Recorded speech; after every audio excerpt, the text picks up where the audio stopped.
welcome to this. And I'm going to coin the phrase from you, Rich, lunch and learn session with us here at Affiverse and Anura. If you're joining us for our monthly webinar, welcome.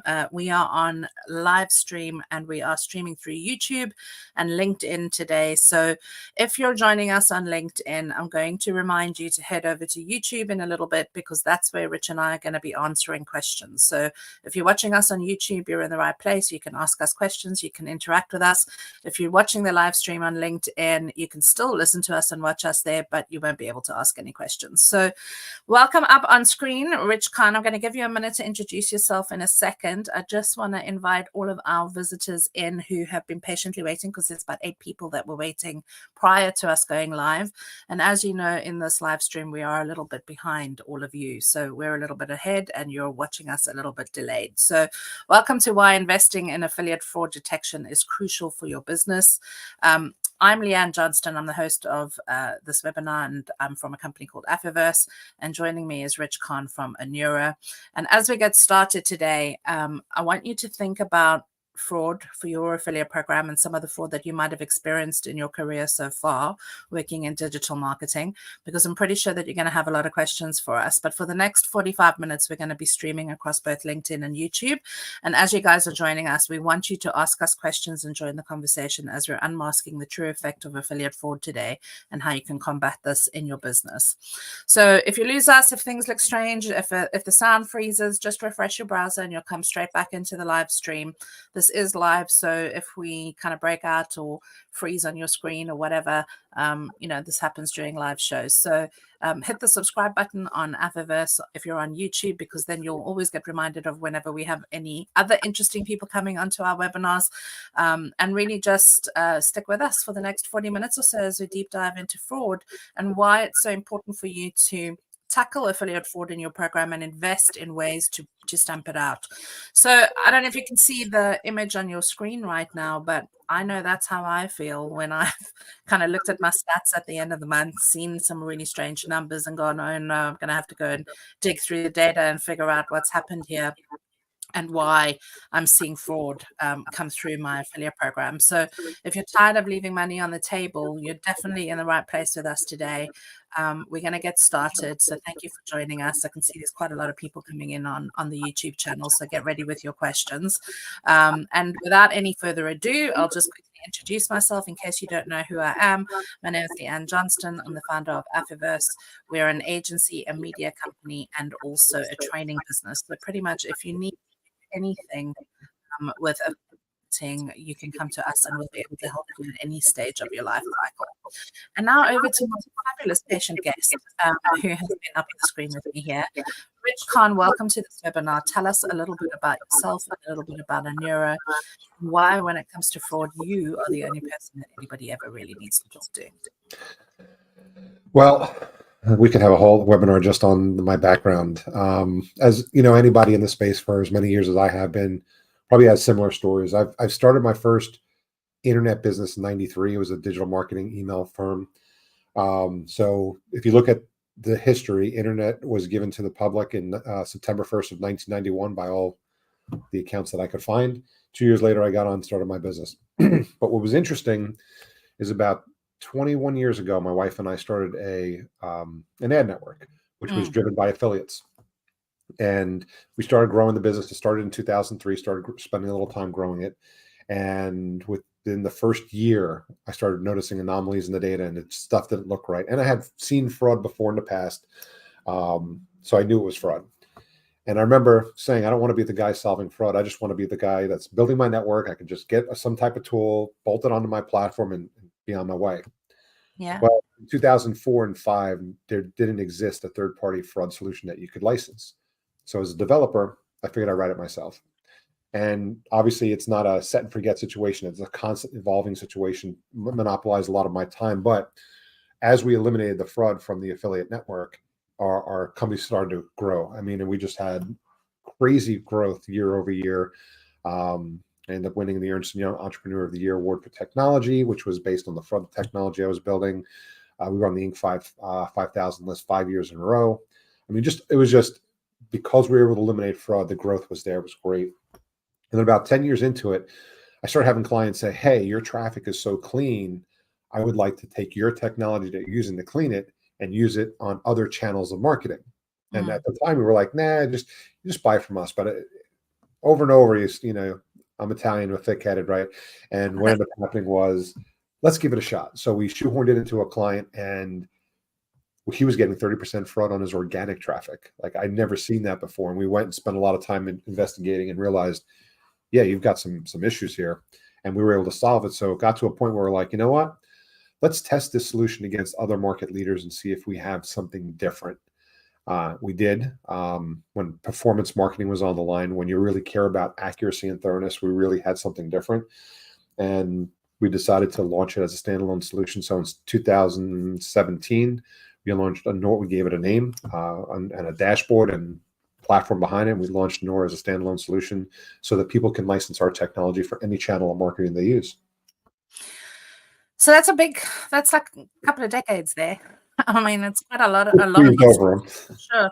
A lot has been learned along the way, and we're going to dig into some of that stuff now, because I am seeing a lot more fraud creep into even some of our clients' programs that we're managing, and we're having to be a lot more vigilant in terms of how we assess partners and bring them into programs as well to avoid fraud, because it has a knock-on effect on a lot of different things. So before we get started on all of that and what everybody's fraud worries are, because I'm pretty sure we're having people join us from lots of different industries, can you give us a high five on the chat in the YouTube channel if you're watching this on YouTube, just so that I'm 100% clear that you can hear us and see us, and we're not going to get into the nuts and bolts of stuff and you guys are missing it. So give me a thumbs up there.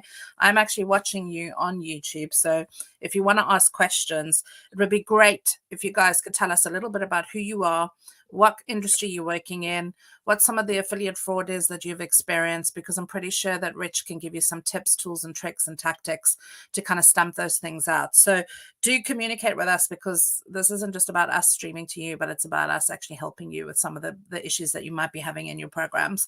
So tell us a little bit about where you are, what you're doing on the YouTube, and I will check the chat as we go through this webinar together. But I think let's get started with, and my favorite quote of all time, and I am a bit of a Marvel fan, is, with great power there comes great responsibility. And as a program manager, you are responsible for your business's budget. And whilst affiliate marketing can be an incredibly powerful tool, big growth comes with a lot of challenges. And the biggest that I've seen through all of the years that I've been in the industry is that when you try and scale and grow, that's when fraud creeps in a lot quicker. So do you think that's a myth, or do you think that's actually the truth and you've seen it over and over again, because there is inefficiencies in the way that we're running and managing partner relationships? So the bigger you are, the more of a target you are, right? This is true.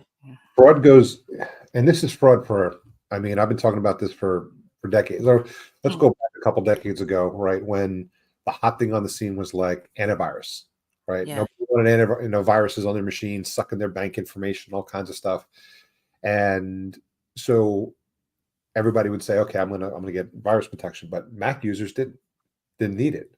Yeah. And it was because 95% of the market was Windows and 5% of it was Mac, and Mac had a pretty secure operating system to begin with. Yeah. So what did the fraudsters focus on? They focus on the big target. Look at where they're targeting their budgets right now. Last year, just to put some numbers behind it, there was, as a global society, we tipped over $600 billion in digital marketing spend. Mad. Right? Yeah. Almost 50% of that was spent in the US. So even if you're not a US company, you have US-based campaigns. Yeah. So the campaign dollars are spent there. So where do you think fraud focuses on? In US the US. campaigns. However, they're equal opportunity, fraudsters. They go after all markets, but that just seems to be a heavy target because the dollars are there. Almost I think it was 275 billion was spent in the US last year. But going back to that number, 600 billion. Last year, by our estimates, based on all the data we scanned from hundreds of clients and all this data that we're collecting, we identified about $125 billion was stolen last year to fraud. That's so it's a huge number. It represents, I think, 21%, if I have the math right. But think of it on the affiliate side. You're literally paying affiliates to do something. and they're going to find a way to cheat the system. And anytime I do affiliate-based marketing scans, the average fraud find on an affiliate marketing scan is about 45%. So about half of the traffic. So one of the things I like to talk to people about is, what's your number? Mm, And they was like, what do you mean? I go, what's your number of fraud? What's the percentage of fraud that will take your business down? yeah. Right? We know at 100%, no business could survive if they had 100% fraud. It just, I shouldn't say that. I've seen businesses selling fraud. So let's Yeah. let's say the traditional business would be out of business if they were 100%. Yeah. What about 70% or 60% or 40%? What number do you hit where your customers start leaving you and going somewhere else? And it's just a matter of time before you hit that number, unless you do something about it today, Mm. because they're looking at targets. And as you grow, like you said, the bigger you grow, the more of a target you have, because you have dollars to spend and they're going to go after your account. But also, do you think it's because there's an era of desperation to actually grow quickly? I mean, performance marketing channel has always been quite tightly measured because the data is there to do that in real time. Like you can track and see clicks and impressions and sales in real time. There is validation that happens in some industries, which takes a little bit longer to sort of come through. But I think, I'm seeing a lot more affiliate managers in the industry getting a little bit more desperate to try and grow their targets and not actually doing some of the due diligence that we're going to talk about today. I think that it impacts or it kind of like builds on and escalates the problem of all of this fraud that we're seeing in industries. Well, let's let the cat out of the bag a little bit, right? So I've actually spoken, and this is one of the interesting things. So I speak to a lot of customers. I've done probably over 1,000, conversations with clients directly about their fraud issues and about, ways to solve the problem and everything. Mm. Not everybody wants to solve that problem. They all want to grow. And I literally spoke to somebody who said they want the ability, when somebody's complaining about poor quality traffic, fraudulent traffic is at the end of the day what they were talking about. Hear it every day. Yeah. They want to turn on something that's going to block it, and they want to dial up more as they need it, But if someone's not complaining, they want to shut it off. Mm. They literally, and I said, so you want to sell fraud? And no, that's not what I'm trying to do. But that's what you're doing. If you're saying, hey, the squeaky wheel gets the grease, the squeaky wheel gets the fraud protection, and the one that doesn't. So again, and the question is why you look like, well, we have numbers and goals that we have to hit. We have volume numbers that we have to hit. So they're more concerned about the growth than they are about the quality. And that's a recipe for disaster. Okay, so we've got two things here that we need to tackle before we get into the kind of tactical things. The first thing is what is fraud to you, and understanding what that mechanic is and what that measurement is in your business, and how strict you actually need to be with that, depending on what it is that you're selling and what industry you're in. And the other thing is that if you're a bigger target, be even more vigilant, because all the fraudsters out there are going to be looking at the big targets, because that's where the big budgets are. So if you're working for a really, really big brand or a big, advertiser, whatever industry it is, assume that you are going to have fraud already before you've even thought about whether you do or you don't, because you're already a target, with a target on your back, because the numbers are there. The numbers are actually making sense for fraudsters to give it a go. And the other thing is that what I've found in some of the programs that we've been managing, it's easy to hide. It's easy to be a really small fraud fish that's defrauding every month in a really, really big program where the numbers are difficult to kind of look at. Like 6 to 8 sales a day isn't going to set off any alarm bells in a 10,000 strong affiliate program with 10,000, referral partners.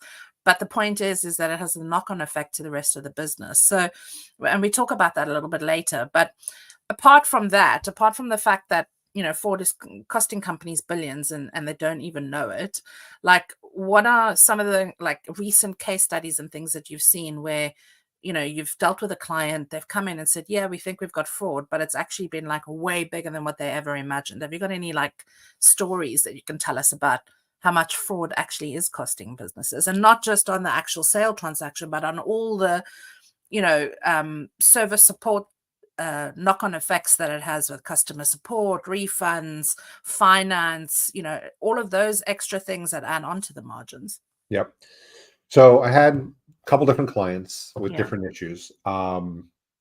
And So two different thoughts. Sometimes you have people like, hey, look, I'm curious, because we offer a free trial. Like, let's find out how Yeah. much fraud you're dealing with. Like, because if you don't have fraud, which is nobody, but if you don't have fraud, then there's no reason to work together, right? For us to work with somebody. So we need to understand, A, how much fraud you're dealing with, and does it make a financial sense to work with us? Yeah. Because, if you're spending, I'll call it $5,000 a month and you've got 5% fraud, the fraud is a small amount. You can probably justify. It's probably cheaper to just pay for that fraud than it is to deal with it. Yeah. But if you're spending $1 million a month and you're averaging 25% fraud, you're already paying the fraudsters $250,000 a month. Yeah, it makes financial sense to solve that problem, because if you take that $250,000, take it away from the fraudsters, put it into campaigns that have high performance and true conversion, you're going to see a lift in ROI, and it makes a lot of sense to do that. So I have clients that'll come up to us and say, hey, I'm curious. Like, I don't know if I'm dealing with fraud. Usually when I hear that, And you I are. know they're around that 10% mark, right? Yeah. Because then I have the other scenario where it says, yeah, we're getting clients complaining about this, and I'm just curious. And then all of a sudden we uncover, and I'm thinking of a specific customer. I'm not going to name the name, but they're like, and I basically was in talks with them for about 3 years before they finally said, okay, let's test the waters and find out, because they were kind of scared. They didn't want to lift up the carpet and see what was underneath it. They were curious to say, it's almost like burying your head in the sand is better than or what is it? Oh, ignorance is bliss. Less. So, But it isn't, because like you said, I mean, if you're spending $1 million a month and 25% of that is fraud, that's quite a lot of money that you can redistribute to other areas of your business. So it could be hiring more staff. It could be paying more, finding new partners that you can invest with that can test different traffic sources. It could be hiring more customer support to give your customers a better experience. So it has a knock-on effect to other departments that you aren't necessarily responsible for. And that's the bit that I kind of want people to think about today. And I know on your website, you've got a really great free white paper that you guys can go and download. If you head over to Enuro.io, there's a really great white paper that details all the different types of affiliate fraud. And I would recommend that you download it. So that's why that image is on the slide here. It was just a reminder for me to tell you guys. But true or false? I mean, you said, according to the internet, more than 40% of affiliate traffic is potentially fraudulent, but still being paid for. And I think we've discussed that a little bit now.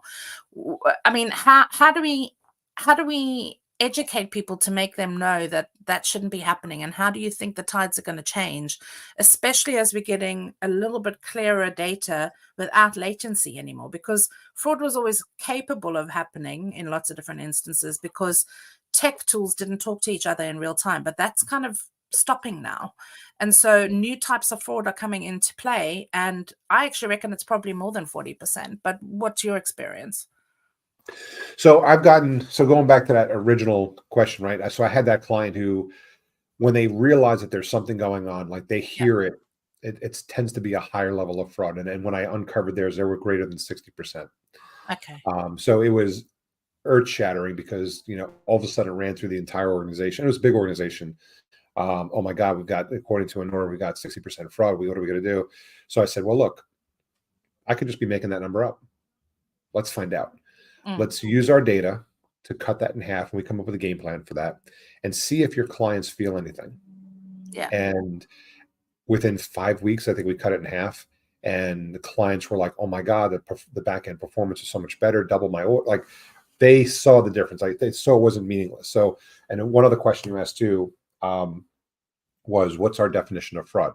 Yeah. So just so we're all clear, because fraud is a very vague word, right? There's all kinds of different types of fraud. There's just out there. So the fraud we're concerned with when it comes to digital marketing is bots, malware, and human fraud forms. So anything that's automating, that's not a real person of interest. Because let's face it, affiliates, what do they want to do? They want to get paid as fast as possible. They want a net 3. They want a net 7. They want to get paid quick. But sometimes if you're doing e-commerce, you can take upwards of 8 or 9 months to actually get the chargeback back. They've already long gone, gotten paid, gotten out of the system. So they know how to play that game. And, the last thing you want to do is say, I'm going to pay you net 45. You'd be dead in the industry if you were paying a net 45 to an affiliate. Yeah. In my last company in our ad network, we used to pay them net 45. And we told them, look, we'll pay you really well for your traffic, but I need time to validate it and make sure that there's no That's complaints from the real. client. And it And was that's harder the to sign up affiliates. I But mean, you that's got the it. other thing is there's a lot of sub networks popping up as well. Like people that are, oh, I can get you traffic, I can do this, I can do it on a CPA.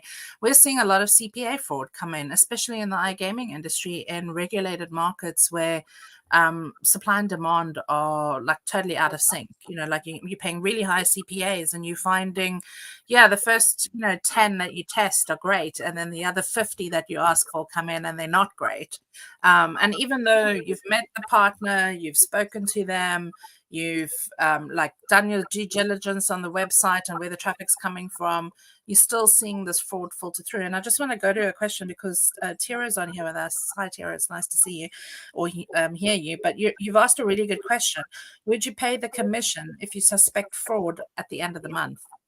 And I No. think the honest answer is that you have to say no. And you have to be able to show the partner what the data looks like. And that means being transparent. So, numbers don't lie. And I know this is a very, very tricky and difficult thing for affiliate managers to deal with because they feel like they've spent all this time building partnerships with this new referral partner. They've invested in building a campaign. They've spent their company's money to actually run that campaign. And even though they've done the due diligence in terms of checking, is the site valid? Is the affiliate a real person? Have they, contacted the affiliate, spoken to the affiliate before the campaign's gone live? We're still seeing this huge amount of fraud come through where partners are still expecting to be paid for the traffic sources, but they don't want to tell you where the traffic sources come from. So I think we're moving to a space in affiliate marketing where, in order to stamp out this ripple effect and the impact and knock-on effect that it has to other parts of your business and your overall profit margin, really, because if you're getting incoming traffic and having to hire more customer support reps to actually support those customers, and then realizing that those customers aren't legit customers that are repurchasing and actually staying with you, that's impacted your business. And so I think there needs to be a bigger awareness of this piece, that it's not just about the numbers coming in on your Excel spreadsheet every month as an affiliate manager. It's actually the ripple effect that it has if you don't address it head on. So I kind of want you to use the kind of fear tactic now and kind of put the fear of God in us about what could happen to your business if you don't take care of fraud and if you don't actually, put tactical things in place to stop it. Like, have you got any scary stories that you can kind of share that just bring this a little bit more real? I literally had a client that we brought on. It was a startup business, which is unusual. Usually it's, they're watching every single penny that they're bringing up. And I was impressed that, they didn't have traffic flowing yet and they already signed up with us. They didn't want a trial. They just signed up. And I questioned him. I said, what's going on? He goes, I had my other business and I lost it because of fraud. Wow. I had so many chargebacks in a given month that I couldn't pay bills and I had to shut the whole thing down and claim bankruptcy. So that's the worst case scenario, but it doesn't go from zero to that overnight. Like you start as an affiliate manager or affiliate company, you start to feel the rumblings like, okay, clients are complaining, chargebacks are increasing, questions on quality is increasing. And if you're doing nothing about it, it's just going to keep growing until eventually you hit that number where you can't sustain your business model anymore. Yeah. So going back to that question, should you pay that affiliate? Again, the answer is no, but you should also in your contract when you sign up affiliates, I used to always have it from the 90s on, would say, we do not pay for fraud, and I used to have some definitions in my contracts about what I considered fraud so that they understood what we were talking about. And I used to work with my affiliates because, again, one of the stages we always talk about is vet out your affiliates, get them on a call. You had a guest on one of these webinars once before that said, she won't deal with anybody unless she's got a couple hundred mutual connections on LinkedIn, which I thought was a phenomenal idea. I love that. Because how many times do you work with affiliate where you have no connections? Yeah. And that's a sign of, hey, wait, you might want to double check this person out, especially if it's been a while. It's been built on snake oil salesmen that are like, hiding in, at events, in corners and events going, hey, come here, look at all the traffic I can get. Like the whole industry was built on that. And I think we need to be moving away from that. And we can now that we have data. And we can now that, there's no latent space between when a sale happens and when you see it in your reports. Most tracking platforms are now operating in real time.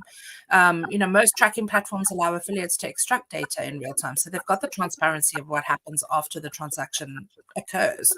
They can, talk to their affiliate managers and speak to them about it. And I think as affiliate managers, we need to get out of this state of, I need to get more affiliates in the program to grow it. That's not true. Double down on the partners that aren't sending you fraud and go and spend your money there instead, where it's going to be legitimate traffic. And even if it grows at a slower rate, it's not having that impact, that knock-on effect to other parts of your business. So I want affiliate managers to really think about themselves as custodians of not just the affiliate relationship that they're bringing into their business, but of the profit margin that they're responsible for their business, because that is actually, and I think you said it best, one of the next slides that comes out, and we'll talk about it in a minute, is when you said the fraud has to be seen as a profit center, not a cost.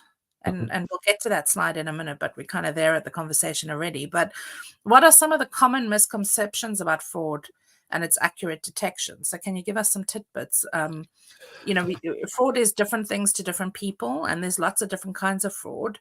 And especially now with the advent of AI, where things can be turned around and done very quickly and with a lot of automation, what are you seeing in the fraud space that's going to change our minds about actually dealing with it? Why is now the time to get in and get on with detecting it and stopping it? Yeah, well, it's growing at an accelerated rate. Which means more and more people. Again, I've been tracking fraud since the late 90s, digital fraud. Just because I was a numbers guy, I was a developer, and that's the kind of stuff that was, was like something interesting to work on. Yeah. And as I grew my affiliate network, it became a needed facility, because we were getting complaints from clients that, hey, we're getting this weird traffic, and I can see the writing on the wall. That company wouldn't have lasted more than a year or two if that's all it had. Yeah. So that's why there was a need to solve that problem. But here's a problem. You have to have something in place because you vet out a client, you vet out an affiliate, they tell you where they're buying your traffic, but it's where they buy their traffic is where their levels of fraud come from. Yeah. I can't tell you how many people I said, oh, well, look, they're buying just native advertising, so I know it's clean. And yet we're getting 40, 50% fraud. Yeah. I'm like, well, are you sure? Have you vetted that out? No, they just told me that. So you've got frauds, you've got affiliates that are outright defrauding you by basically saying, I'm selling you this, but they're selling you really something else. Then you got the affiliates that, hey, I buy all my traffic from Google Display Network. Yeah. So that's where I get all my traffic. Well, Google Display Network has an average of 50% fraud. So you're dealing with somebody who believes you're doing things right. They don't understand how much fraud is in those channels. And depends on, like, a 50% is an average. You might have somebody who's making purchases who's got 60, 70, 80%. You might have somebody who's doing things a little bit better who's got less. But it's not the person you're dealing with. It's where they get their traffic from is where the fraud emanates from.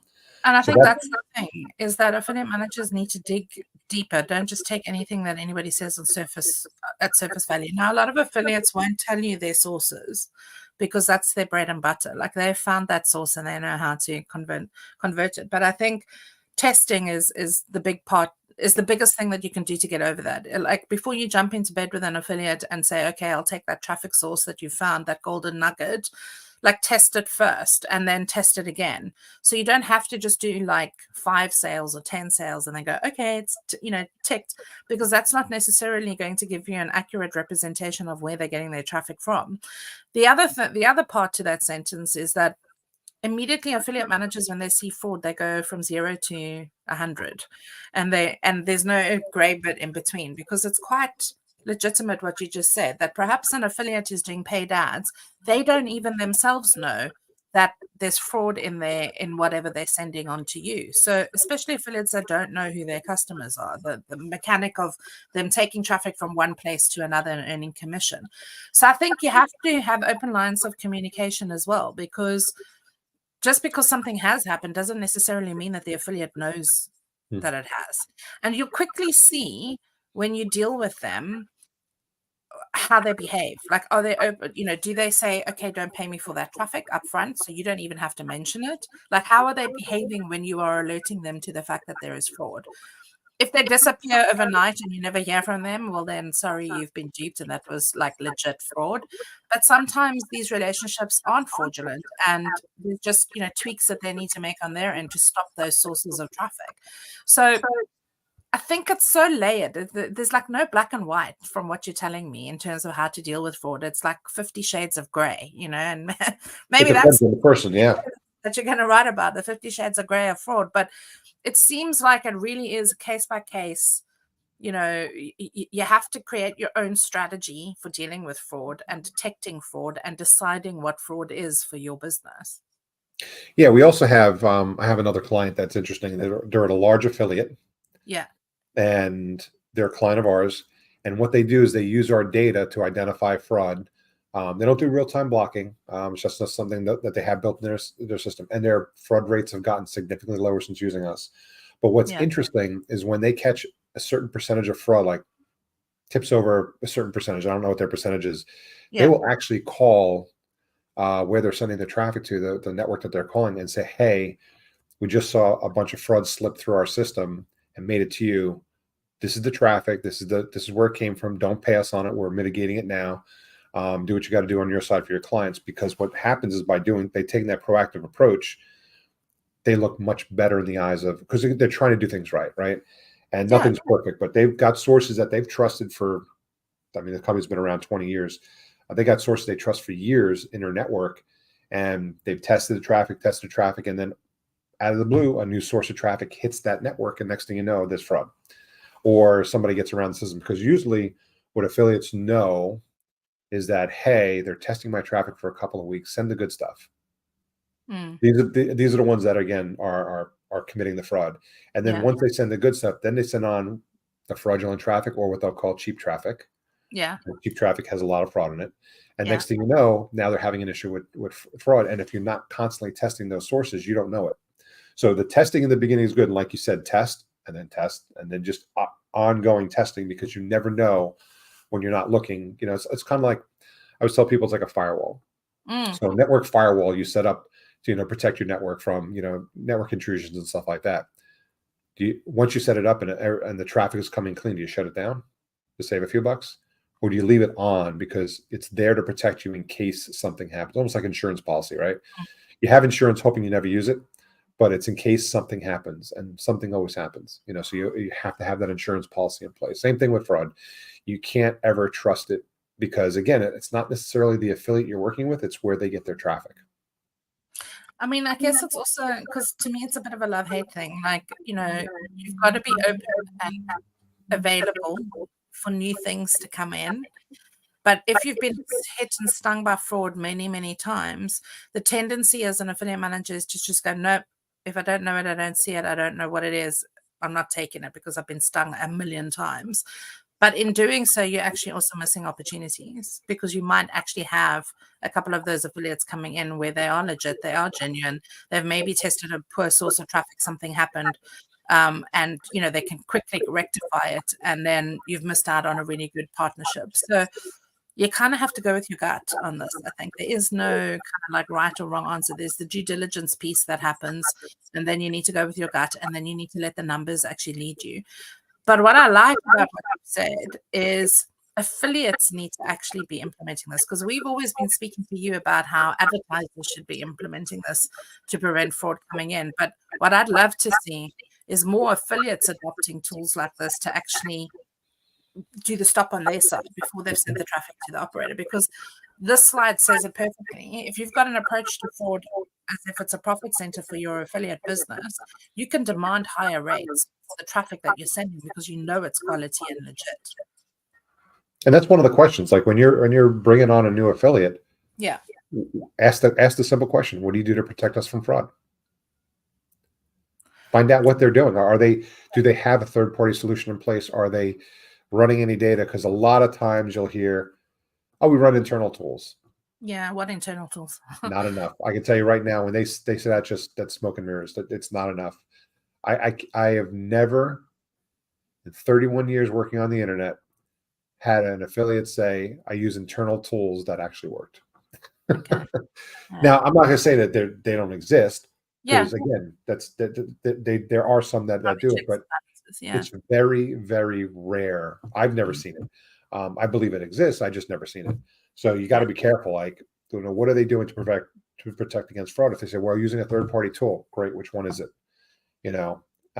Learn as much as you can about that affiliate, and then always ask the question I always ask. Great, you use that tool. Is all the traffic you're selling me filtered by that tool? Because I had a client. This is an interesting story. I had a customer come to us that was buying traffic from one of my clients. Yeah. And they were getting hit with fraud. And I'm like, but I'm buying from one of your clients. How is that possible? I said, well, ask them the question, is all the traffic that you're buying from them filtered using our tool?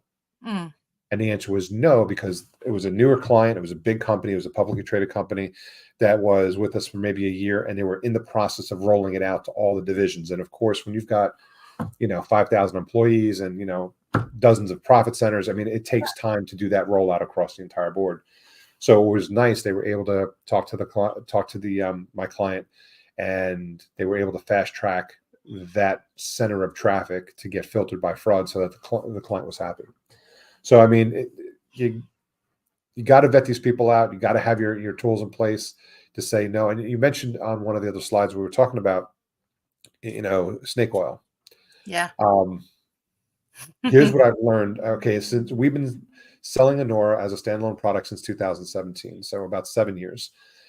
What I have realized, based on 1,000+ demonstrations I've done and clients I've talked to, is that there are a lot of fraud solutions that pop up out of the woodwork that claim to be fraud protection, and they really don't. Yeah. And because SaaS is sexy, right? SaaS is profitable, and everybody wants in on SaaS, but they never built a real system. They just popped up a system. I even had a developer, and I love talking to developers because they love to run tests and stuff like that. And I love testing because that's how you find out stuff. You just don't know until you run tests. And he goes, I ran a simple test that I wrote. And he goes, where I pinged a different solution 1,000 times from the same IP address, same user agent, same person, 1,000 times, and I can't tell you how many different answers I got from them as far as scores I got from them, because they used to score on a lot of systems score from a 0 to 100, right? We're more definitive. We tell you, hey, this is fraud. That's just how we do it. And he goes, then I did yours, and you gave me the exact same answer every single time. He goes, so I don't trust their solution, I trust yours. And I go, that's an interesting comment to make, because again, this is going on that snake oil. Are there some vendors out there that really don't have a solution? So I always tell people, look, when I get on the phone with somebody, I'm technically the sales guy. Don't trust me. Don't trust them. Trust your own data. You know what the data is supposed to look like. You know what it's supposed to be. So if you're looking at a third-party fraud solution, do your due diligence, find out who's out there. I always recommend, and just to give an example, there's probably 100 different companies out in the marketplace that do some type of fraud detection. There's a lot of options. But there's only 8 that are certified to follow industry standards. So the industry standards were set by the IAB, which is the Internet Advertising Bureau. And there's 2 organizations that certify that you're following those standards. It's either TAG, or they have a seal called a TAG. So it's Trust and Accountability Group, certified against fraud. So TAG CAF seal. That's one you're looking for. Or you're looking for MRC accredited. And you can go to those sites and look them up. They're pretty simple to do, or look up to see if the tool is there. But there's only 8 that are certified following those standards. So at minimum, when you're picking one, pick one that's following standards. At least you have that out of the way. Next, well, I think, next, run your tests and look at your own data. I mean, I think it's super important that point, because just like with your affiliate tracking solution, I mean, it's the kind of like skeleton of your program. It's what everything is built on. So you don't want to skimp on your tech that's going to tell you and help you decide where you're going to spend your money. Because if your tracking is wrong, your BI data is wrong, you're making the wrong commercial decisions. And if your fraud is coming in on top of that, you really are spending your money in all the wrong places. And that means you're not being the custodian of your company's budget. And that's what your job is as an affiliate manager, is to spend the money wisely and responsibly. Yeah. So fraud is evolving, but like, how do we need to advise people to evolve with it? Because Like what was fraudulent 31 years ago when you first started in the industry, where it was like click fraud and, cookie stuffing and all of that kind of stuff. What's happening now? Like, what are you seeing now that's like new and unique and popping up on the crevices that people need to be watching out for? AI, right? So here's what's happening now that we're seeing it. And AI has been around for decades. It's gotten real popular with ChatGPT in the last couple of years here. But right now you can go onto the dark web and look up and download an application called Fraud GPT and start building, automated ad bots to click on ads and act like humans. Now, okay, a now we company don't like want us, to on how to do fraud. We want to educate them on how to stop it, Rich. I'm with you, because you need to know how to do it in order to stop it. So before that, it was easy. It was, easier, I should say, to identify fraud. yeah, With the introduction of AI bots, it gets more difficult because these AI bots can pass CAPTCHA. So I mean, there was a report, and I want to say it was 2017 by Harvard Business, that 94%. I'm pretty close in these numbers. Just don't quote me on the numbers. 94% of CAPTCHAs have been beaten by bots. That was 2017. doesn't surprise me. Here we are 7 years later. I don't think there's a CAPTCHA out there that hasn't been beaten by at least the AI bots that are out there. So really, though, at the end of the day, it doesn't matter how sophisticated a bot is. You're going to be able to identify that looking at your backend data, because again, affiliates get paid very quickly, and sometimes it takes even with all real-time stuff. Sometimes just transactions, or let's say if you get a lead filled out on a form, that's performance marketing, right? Somebody fills out a lead. You're not going to know that's fraud until you process that lead. So you process the lead. Look, I've got Rich Kahn's information. He's from Middletown, Delaware. I got his right phone number, his email address. Hey, this looks good. Send it off to the call center. Call center picks up the phone call. My phone starts ringing. I don't recognize the number, so I don't answer. So why would somebody say, I'm interested in your product, and within seconds ghost you? Yeah, That's a kind of fraud, right? Yeah. Or what? Worse yet, that I don't know. I recognize this number. Let me answer this one because it just looks. Maybe I recognize the number. I think I recognize the number. I answer the phone and find out it's somebody trying to sell me solar panels, right? No, I don't have any idea. I don't know what you felt. So there's but it takes time to process that and identify that. And a lot of people don't realize, hey, somebody ghosting you after 10 or 15 phone calls after they just filled out a form, is a sign of fraud. Or the ability to say, hey, I never filled out your form, and they swear up and down they didn't fill out your form. Some call centers just chalk it up to, hey, they probably filled out a co-reg and they don't recognize that they filled out something. Or no, it's not definitive, but it's a sign that there's fraud there, especially when it happens more often. In fact, in the lead gen space, 1 in 4 leads are filled out through a bot, malware, or human fraud forms. And human fraud forms are the hardest because they get around CAPTCHA. If you're recording the screen, everything looks legit. They can use fake credit cards, and they're cheap to hire. You can hire a human fraud form right now for like $9 an hour. What? Gets around a lot of stuff. Yeah. Oh my God. I mean, it's crazy that it's enabled. But these are the loopholes that have occurred as the internet has grown forward. So this is a bit of a busy slide, but tell us a little bit about what Anura actually does, because we haven't got onto that. Yeah, let's boil it down to something simple. It's a visitor firewall. Yeah.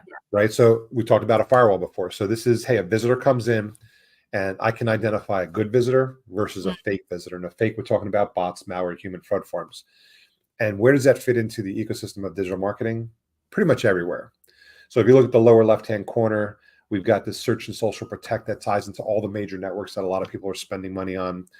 Upper right-hand corner is Anura Script, which is basically JavaScript.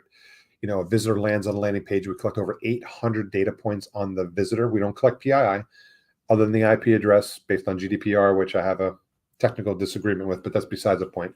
They let us collect it from recital 47 because it's for fraud detection. But anyway, so that script collects over 800 data points on the visitor when they land on the page, and within a second responds back if it's real or fake. That fits into credit card forms, login pages, form fill outs, all kinds of stuff. Bottom right, if you're running ad tags, so like maybe Google AdSense or different things on your landing pages, we can protect all that. Upper left-hand corner, we talk about our Anura Direct, which is an API integration, great for email marketing, website filtering, ping posts, things like that. So pretty much anywhere you can think of there is Yeah. a place where Nora can fit in. Because essentially, when it comes down to it, we have two basic integrations. One is API driven, one is JavaScript driven, that Okay. are simple but flexible to fit almost any potential need that a client needs. Yeah. So it's basically your power suit. You put your power suit on and nothing, and you're impenetrable. I can't even say the word, but you know what I mean. Okay. Yeah, impenetrable. Why investing in fraud detection is crucial for ongoing success. So I think we've kind of covered that. The longer you wait, the more money you're leaving on the table. Fraud doesn't sleep, and neither should you. It's not hard to actually implement. I mean, you're offering everybody a free trial on this. So just, head on over to the website, take the QR code that's on the screen right now if you're watching this instead of listening to it. The cost pays for itself because it isn't a cost to actually implement fraud. It's more of a profit margin finder for your business. And it's already happening to you. Like there's no way in, God's green planet that we live on that nobody is experiencing no fraud. It's just not, possible in terms of the way that the internet is built and how people are transacting throughout the internet. And also all the fractions between all the different platforms that are directing traffic to yours. So, you've, as you saw on that previous slide, there's lots of different ways that customers can now find you. There isn't a linear customer journey. And so there's lots of different pockets where fraudsters can actually get in and send that traffic to you.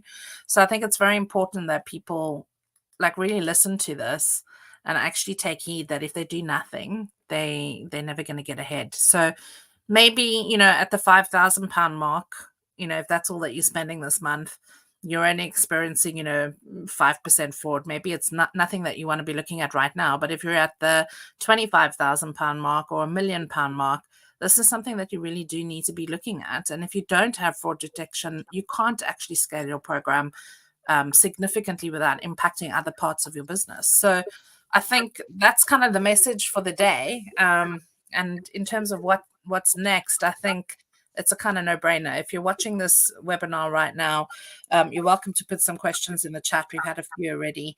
But take a screen dump of the QR code that's on your screen now and take the free trial. Just go and actually have a look at what's happening with your own traffic, understand what that percentage is, and start paying only for traffic that's real and that is actually going to impact your business, and get serious about detecting fraud. Yeah, but I mean, we always tell people that the trial, the whole goal of the trial is two things. One, to understand how much fraud you're dealing with and where is it coming from. And then, of course, we come up with a game plan to mitigate, assuming it makes sense financially. Like you said, you're spending 50,000, 100,000. You're already spending the money on fraud.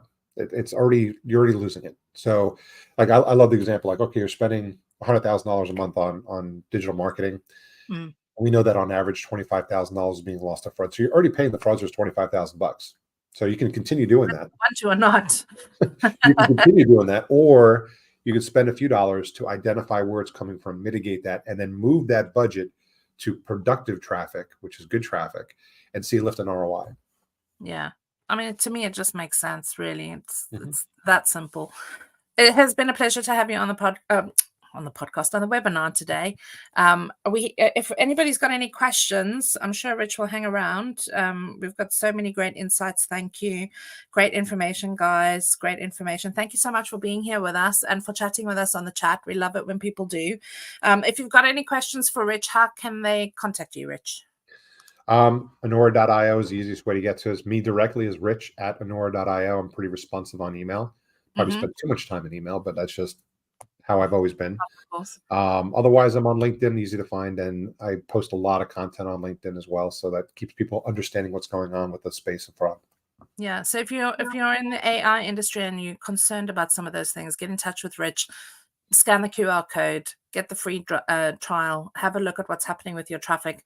And hopefully this webinar has helped you guys to get ahead of and mitigate fraud that might be coming into your affiliate programs or even into your direct advertising, because it is out there. It is happening to everybody. There's no way to really stamp it out 100% unless you've got tools like this implemented into your tech stack. It's been a pleasure to have you on the webinar today again, Rich, and thank you so much for sharing all of these stories and anecdotes of things that are really happening in real life that, you know, we don't get to see and hear because we're always focused on our own business. But I hope these lessons are going to help people really get serious about fraud and start to, you know, stamp it out and get more vigilant about it. Appreciate the time.